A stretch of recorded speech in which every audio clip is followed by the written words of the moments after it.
There was a small village in the middle of nowhere that had a dark secret.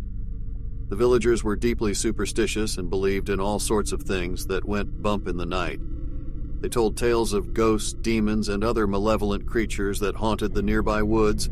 One night, a group of travelers arrived in the village, seeking shelter from a storm. The villagers were hesitant to let them stay, but eventually they relented and allowed them to spend the night in an old, run-down inn. As the travelers settled into their rooms, they couldn't shake the feeling that something was off.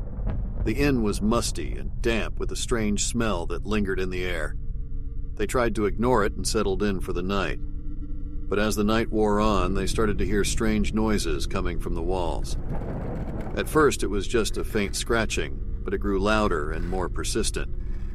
They tried to dismiss it as rats or mice, but they couldn't shake the feeling that it was something more sinister. Suddenly, there was a loud banging on the door. The travelers jumped out of bed, their hearts racing. They cautiously opened the door, revealing one of the villagers standing outside. His eyes were wild with fear, and he was holding a wooden stake. "You need to leave now," he whispered. "There's something in the woods, something that we can't control." The travelers were confused and frightened, but they knew they had to get out of there. They grabbed their belongings and rushed out of the inn, only to find that the village was completely deserted. As they made their way through the woods, they heard strange whispers and saw shadows moving in the darkness.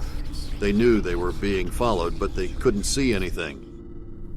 Suddenly, they stumbled upon a clearing in the woods, where they saw a group of villagers gathered around a fire. In the center of the circle was a woman, tied to a stake, screaming and pleading for help. The travelers realized too late that they had stumbled upon a ritual sacrifice. They tried to intervene, but they were quickly overpowered by the villagers, who were possessed by some dark force. As the travelers were tied up and prepared for sacrifice, they realized that they had fallen victim to the superstitions of the villagers.